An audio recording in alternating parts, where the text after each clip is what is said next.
Support for Docs Outside the Box comes from Set for Life Insurance. Set for Life means set for less. Their clients get access to the largest portfolio of discounts and unisex rates available nationwide. Check them out at setforlifeinsurance.com and tell them Dr. Darko sent you.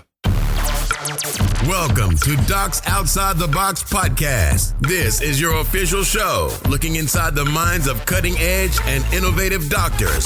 Think you'll find these stories in any medical textbook? Sorry, you're getting real life insight from men and women pushing the envelope beyond medicine. Ordinary doctors doing extraordinary things. Let's start now with your host, Dr. Nee Darko.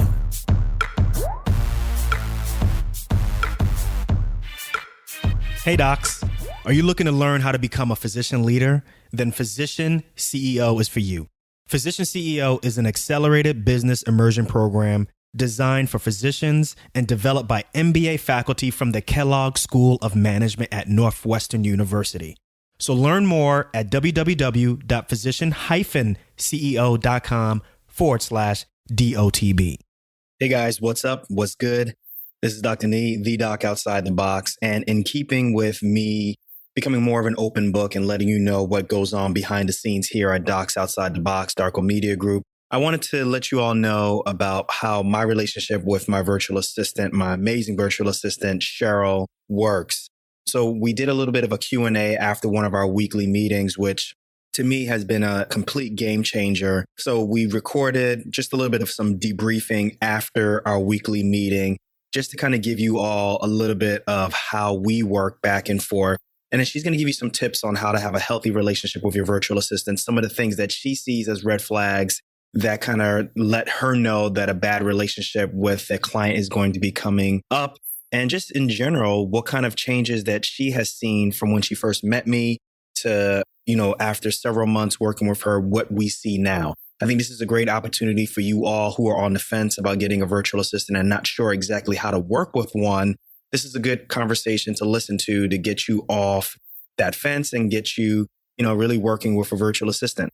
So hope you all enjoy this one. Write me in. Let me know what's going on. Let me know what you think about this. And without further ado, I present my conversation with Sheryl. Peace.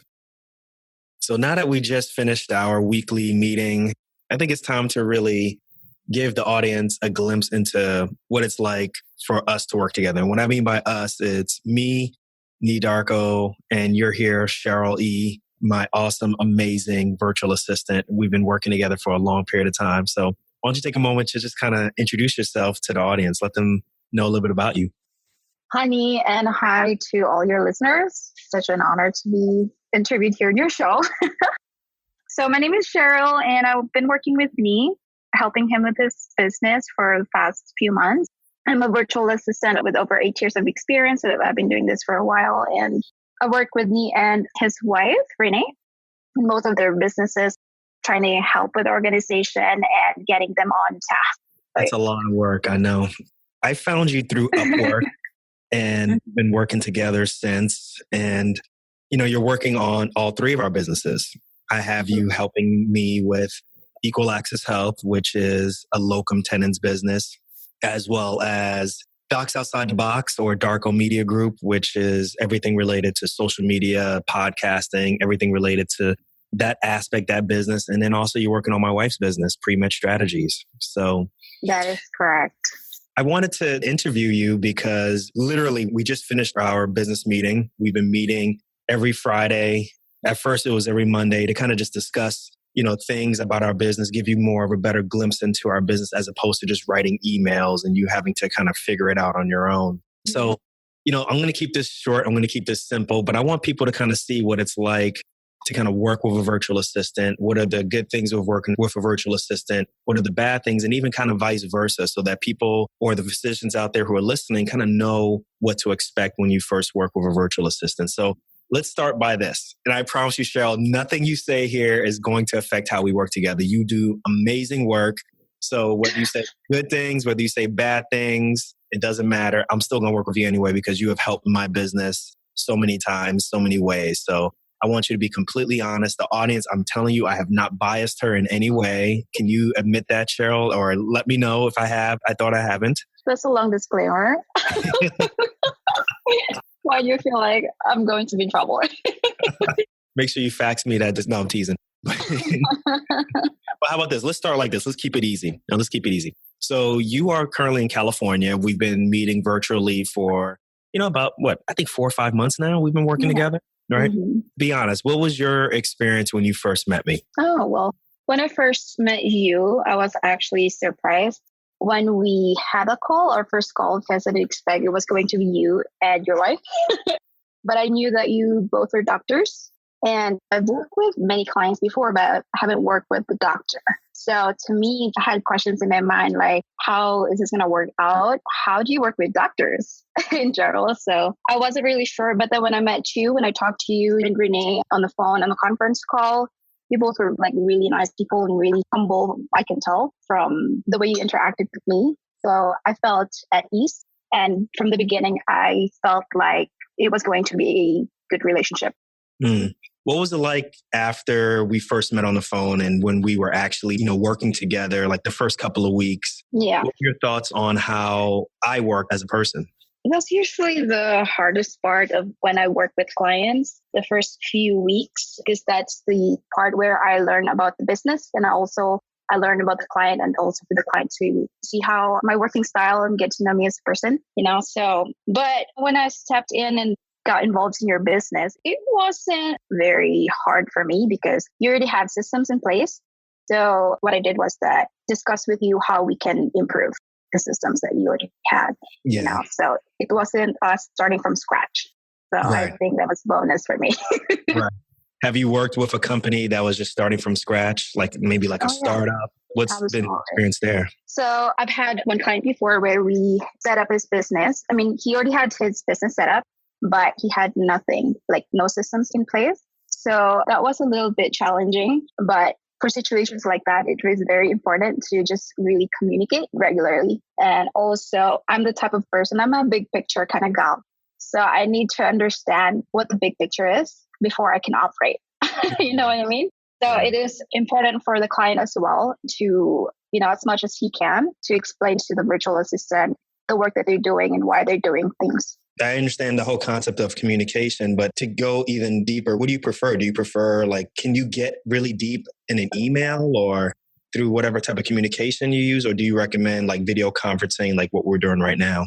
Yeah, so a good question. I actually like to communicate via email. And also now that we have Asana, I like using Asana for getting our tasks done. But I feel that having the weekly meeting, just like what we're doing, I feel like having a weekly meeting really helps with building that relationship.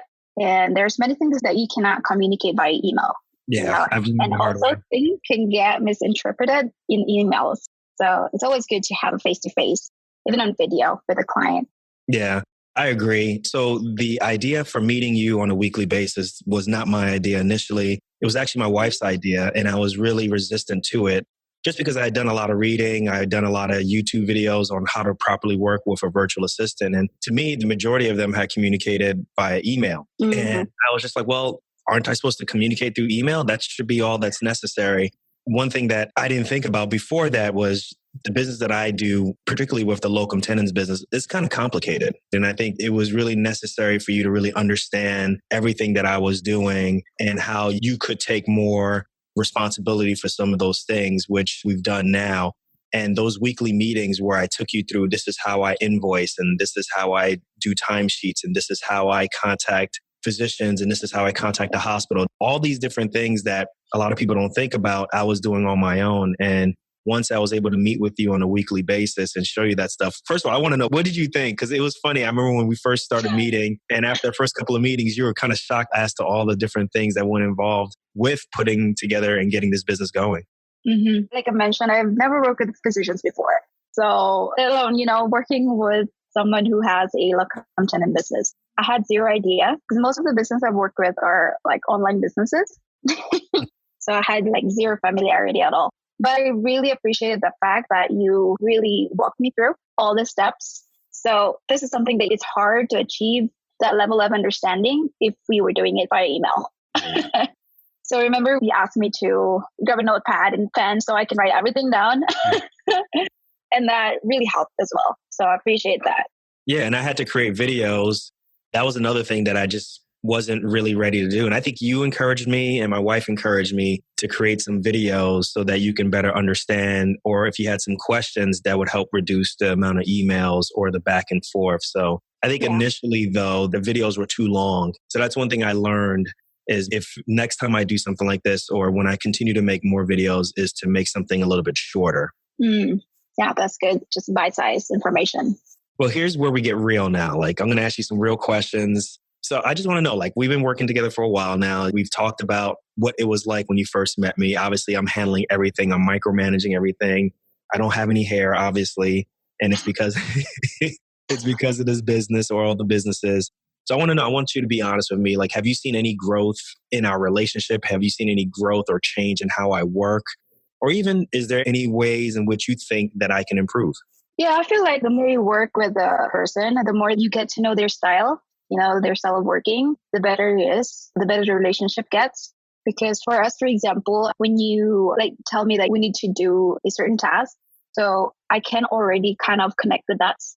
So without even you telling me all of the details, since I already know you, I can ask myself, how would me want this done? And I think that's very, very important. That's why you need to work with someone that you can connect with. You can have that connection, because if you are going to be sending me all the details, writing all this stuff and lining all the steps, that's going to take a lot of your time, and that will kind of defeat the purpose of you hiring a virtual assistant. Okay.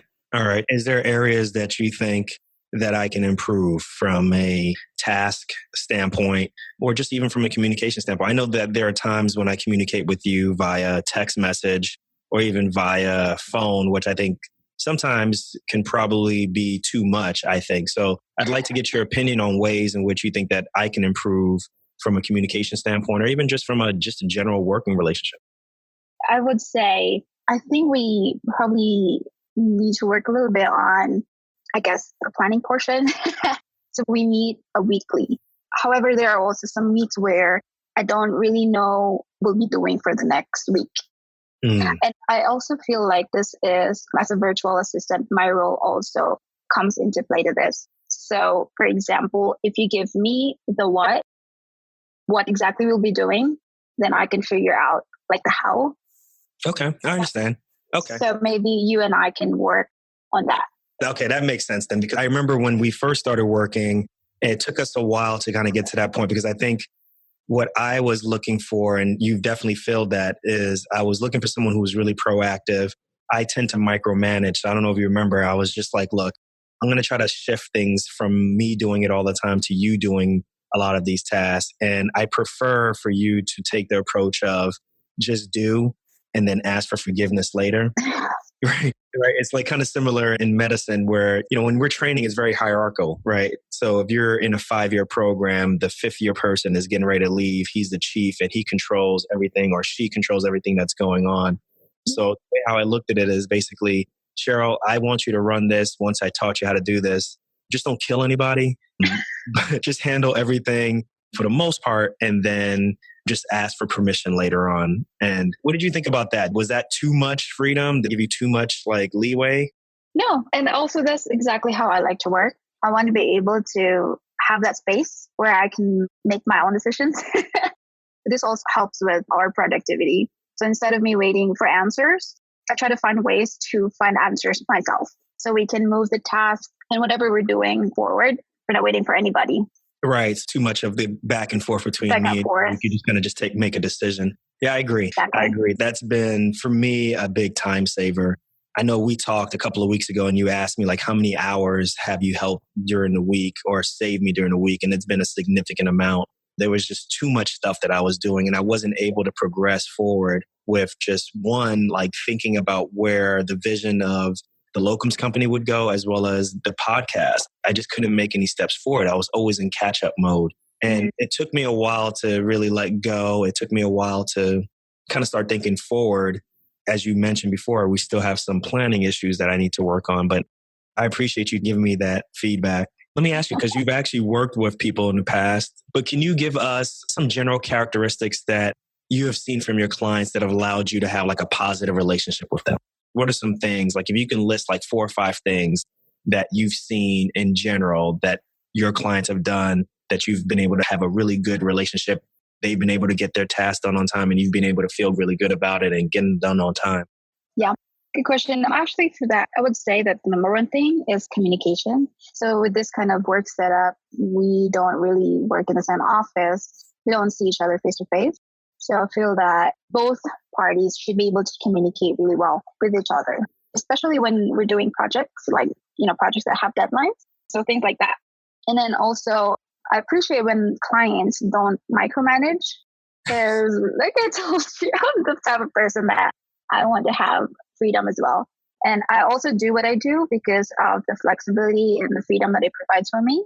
Before we move on to your next point, like sometimes it's easy to say it, but like, what do you mean like by micromanage, and how do you get to a point where they're no longer micromanaging? What are your recommendations for that? Yeah. So I think, it's hard for most entrepreneurs to let go of things in their business, like have someone else handle those things, because I understand it's your baby. You built this from scratch, you want to be as protective as possible. So I think that some entrepreneurs might have to like think about that and let go and like, don't be a control freak all the time, I guess. So also it's important that you trust the person. So find people that you trust, and if you trust that person, then you can slowly let go of things and have that person handle it. And also trust that they will do whatever they can to meet your expectations. And like you said earlier, when it comes to medicine, just don't kill anybody, right? Right. But did you die though, right? Like, don't kill anybody, I think we'll be okay right there. Let's just use that as the standard. Okay, so what are some other general characteristics that you think lead to a really good relationship between your clients and you? So I like that you actually listen to feedback. So I like that you listen to suggestions, because most virtual assistants, they have a lot of solutions they can provide for you. So there's a lot of virtual assistants that are very techy, for example. So maybe they can suggest some tech tools that can help with your business. I like it when my clients ask for advice and listen to suggestions, because I personally won't suggest anything that won't help you. Mm-hmm. Or that's not going to work for your business. Virtual assistant means have someone that can take care of the nitty gritty of your business, which should not be your priority as a business owner. Right? So as a business owner, you should be responsible for the vision, for the big picture, where your business is heading. And then it's just like delegation, basically. Yeah. So you have your own rule and have the virtual assistant do her job. Well, I think definitely me looking at myself, I wasn't there yet when we first started working. And it's not that I didn't trust you. It wasn't anything to do with that. It was just that I didn't know how to delegate, and I didn't know how to, properly systematize things so that I can say, okay, well, I'm going to hand this to you completely. And then you kind of go from there. So it's really interesting. And that's a really good point. One thing that I thought which really helped our relationship grow was me just saying, you know what, I'm going to let you start like answering emails and responding, because I thought at one point, I think I was just too accessible all the time. And I really wasn't able to really do the things that would push the business forward. So I was answering emails constantly from clients, answering emails from physicians, answering emails from people, everybody who wanted to be on the show. And it was literally spending so much time emailing and trying to handle and answer questions through email. I just never got a chance to really move forward. So now that we have you answering that, I think that's really kind of freed me up to do what I really want to do, which is let's see if we can secure for, the podcast. Let's see if we can work on, dates starting in August and September for the locums business. So I really wanted to underscore that sentiment that you said about delegation, because it really does take a lot to let go. A lot of times it's personality, but I think sometimes too, it's just like you don't understand how to do it. Like you suggested Trello at first, and I was like, well, I've never used Trello before, but okay. And then halfway through it, you're like, well, let's try Asana. As we got busier. As you got busier, you were right. And we've been using Asana. I've been happy with it. For those who don't know what Trello or Asana is, these are what's called project management tools. Basically, a tool that makes it easy to work between one person and another, or even several people. And you can put down to do things and have like an area of accountability. So for example, we're working on guests who want to come on the show. Well, we can both look on Asana and see, okay, well, Sheryl needs to respond to this guest, this guest, this guest, and this sponsor and this sponsor. And I can keep and follow up on those things. And I can even add my feedback and say, oh, did you have any response back from that person? And we can communicate all through this software without really communicating via text or email or anything like that. It's a really good program. So what about some general characteristics from your clients that have led to a not so good relationship, a negative relationship? Can you mention those? Yeah, I would suggest the opposite of what I mentioned before. It's hard when your client is not communicating with you. It can delay projects, you know. That's why I said it's very, very important. Probably the most important thing when working with someone virtually is really communication. That, and then also micromanagement. Like I used to work in corporate before, and eventually I got out because I didn't even know about the virtual assistant world just yet when I got out. But then when I started working online, that's when I realized that it was actually perfect for me. So it was a perfect working environment for me. What was it like getting started? Like, I'm sure you must have had some missteps.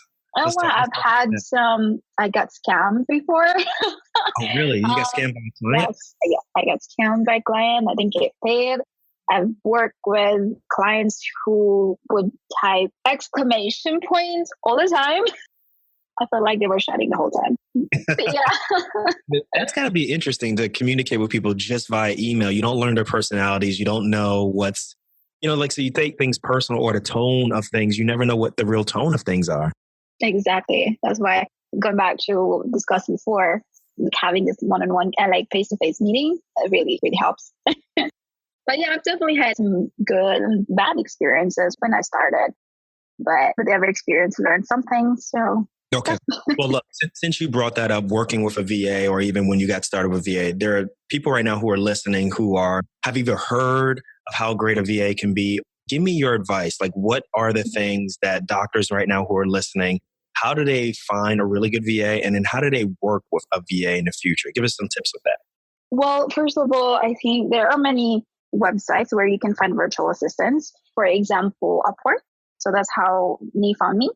Upwork, and there's like TaskRabbit, there's Fiverr. Yeah. So if you really have no idea, zero idea where to find virtual assistants, you can start with those websites, and there you can find really, really good contractors from there. Also, Facebook groups. You can actually look for virtual assistant groups on Facebook, and where virtual assistants hang out. There's one that I'm a part of. Then this lady has about 30,000 members in her group. Wow. So, okay. What's the name of that group so I can put in the show notes? Sure. It's called Virtual Assistant Savvies.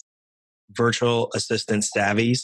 Savvies. Mm-hmm. She has about 30,000 members in the group. So you can post job opportunities on the Facebook groups as well. Yeah, that. And then also when you find your virtual assistant, I think that the advice that I gave you earlier about how to work with virtual assistants, what's the most important thing?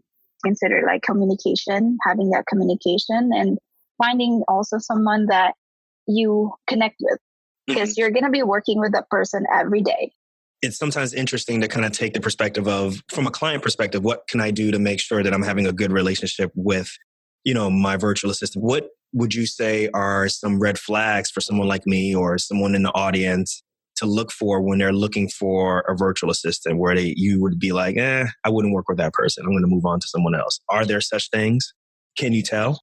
It's hard for me to tell because I haven't been a client. I haven't been in your shoes. But I would just say maybe you can tell it during your first call. So when you schedule a call with the person, and you can kind of tell, you can get the vibe. I've had the same feelings also with other clients. So, potential clients that I've scheduled a call with, and then we got on the phone or even Zoom, and then we were doing videos like this.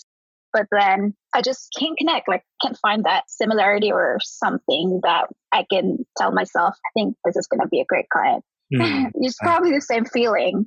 Do you agree? Your senses go off. Something is telling you this is probably not going to be a great relationship. Yeah. I got you. So I guess just listen to your gut, because with my negative experiences as a VA, I knew that my gut was telling me a different thing, but then I still went for it. So in the end, I was blaming myself. Why did I not listen to my gut? So you just go with your gut feeling. I got you. This was good. So Sheryl, I really appreciate you letting us kind of just look into and get a glimpse of, our working relationship, because I really think it's important that people understand that it's more than just going to Upwork or going to whatever website and just hiring a VA. Like, you have to really cultivate that relationship. You have to really build systems, which is difficult. You just have to be able to really just kind of learn to let go. Well, first learn to teach and learn to let go and really focus on the things that are really important that you think so can help you move your business forward. So this was really a good conversation. Maybe we should do this more. What do you think? Yeah, I'm up for it. In your most nervous way. So everybody, Sheryl says that she was nervous, but I think she did a great job. So Sheryl, thank you so much for just being open and honest about this working relationship. So, of course. And if you guys have any more questions, write in, right? Yeah. Mm-hmm. Well, they have your email address. Why don't you tell them what your email address is? Oh, my email address is Sheryl@drnedarko.com. Okay. All right. So I guess our next meeting will be next week, Friday, where we go over, things that are upcoming for the week. And I guess based off of your comments, I need to do a little bit of a better job of just kind of projecting as to what we should expect to do, what's on the agenda, and go from there. So I got the message, and I will definitely do that. Okay. Sounds good to me. All right, Sheryl. Good talking to you. Thank you, Nee.